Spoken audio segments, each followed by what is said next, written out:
It's not my birthday, but I'll take it. September 2nd is a date usually circled on the calendar for bourbon enthusiasts everywhere. That's when Old Forester drops their annual limited release, Birthday Bourbon, celebrating founder George Garvin Brown's birthday to the public. Now remember in years past when folks would line up down Whiskey Row like a week before the release in hopes to score a bottle? Sucky thing is, not all, but a lot of those folks would have a picture with an astronomical price already up on secondary before they were even back at their car.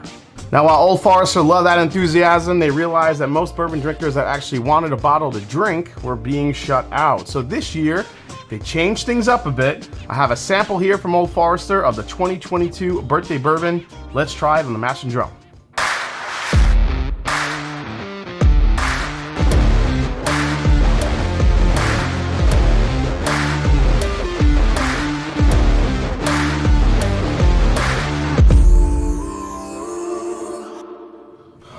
What's up, folks? I'm Jason C. from the Mash and Drum. Welcome back to the show. So for the first time since they launched Birthday Bourbon way back in 2002, Old Forester did not sell their bottles at their Whiskey Row distillery. Instead, they launched a nationwide sweepstakes that they hope give everyone an equal chance to score one of their coveted birthday bourbons. So the decision to not offer their birthday bourbon on site was the latest step the brand has taken to fight resellers, gobbling up the rare bottles. So all you had to do was sign up on their mailing list and hope and pray on September 2nd, you got an email saying you have won the chance to buy a bottle. But if you're like me, or like most people, you got the email that said this.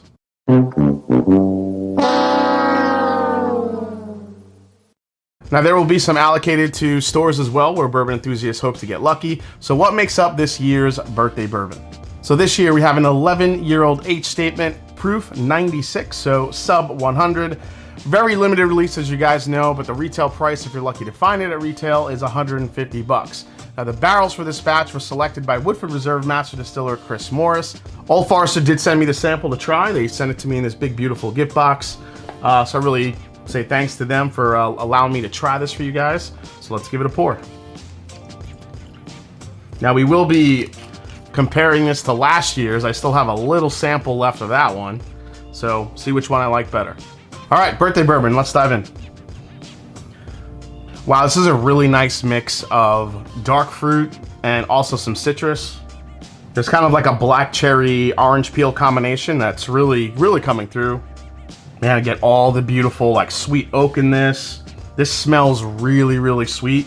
It's got a hint of like, you know, cherry bubblegum, like cherry or even like grape bubblegum on it. Yeah, it's total like grape bubblegum. Which is kind of nice, actually. Doesn't come off too oaky, you know, 11 years old.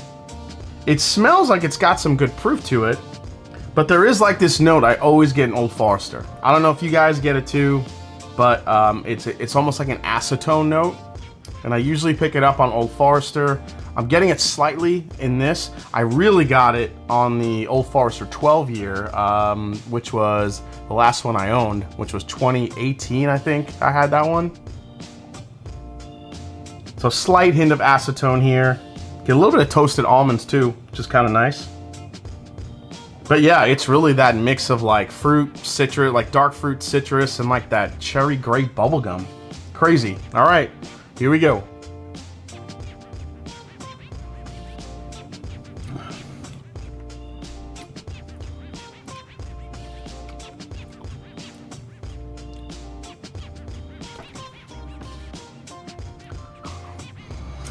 Gonna need another sip of that.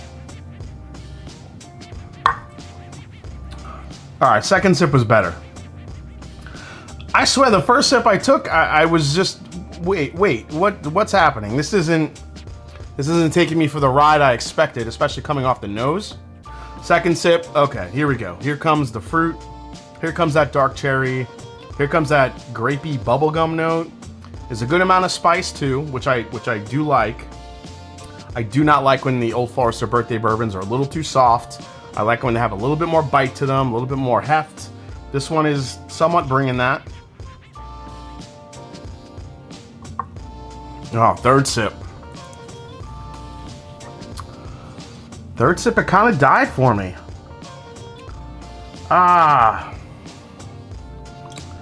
I don't know. This is... Now again, I mean, we're sub 100 proof, only 96 proof. So, man, if the blend of barrels was chosen to give a little bit of a softer approach, I mean, they definitely nailed it. There's a little bit more of like a toasted oak chocolatey note that I'm getting on the palate too, to kind of mix in with like that grapey bubblegum. The grapey bubblegum note isn't as, let's just call it Big League Chew. Sorry, I'm not saying grapey bubblegum anymore. Like this Big League Chew bubblegum note isn't as prevalent on the palate as it is on the nose. On the palate, you definitely get a little bit more of the oak. You get a little bit more of the, like a chocolate note. But I mean, yeah, the fruit is still there. That like mix of cherry and grape. It's kind of nice, but man, it's hitting soft. Damn it. Yeah, this is... I mean, look, is it a solid bourbon? Absolutely. It's a great blended bourbon, but it's soft. It's just... Again, this has been the theme like the last like 2 weeks. We're just like, it's not hitting my palate. A lot of these bourbons are just coming off light, soft, and just not enough punch. I know it's not me, because, you know, I go back to, you know, trying some either my barrel picks, or I, you know, try some other of my favorites, and those hit every time.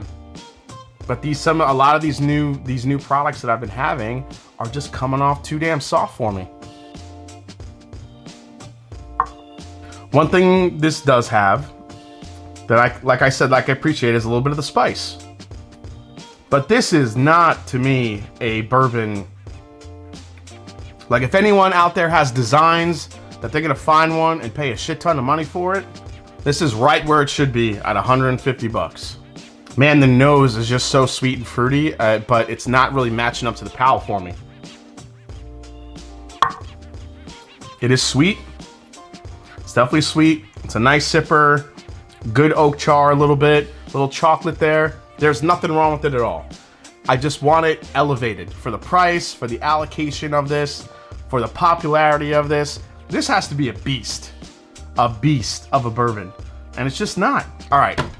Let's compare it to last year's, which was a 12-year-old.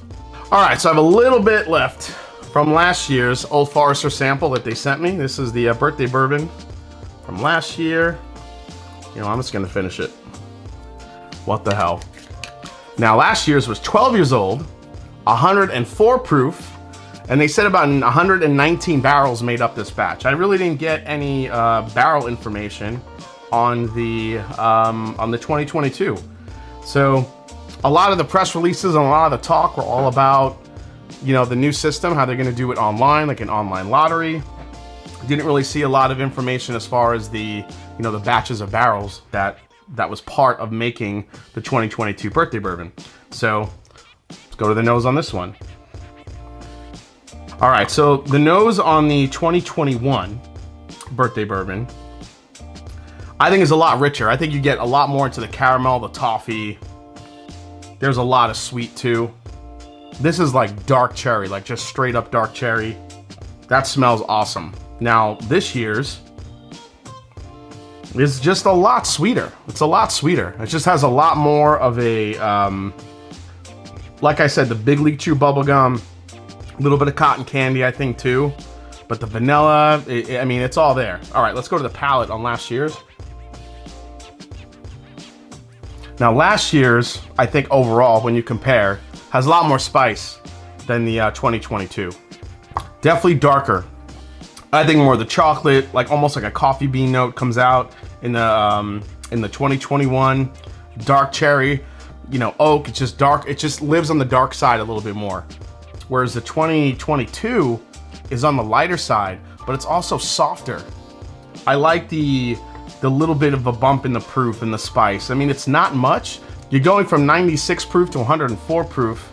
And even though it's not a lot, it is making a good size difference.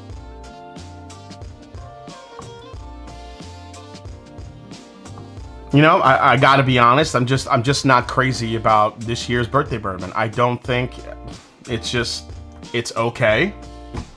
It's a nice Old Forester profile. I just don't think it's just kind of missing something. It's missing a punch of flavor. It's missing heft. It's a little bit thin as well. And it's soft. It's just soft.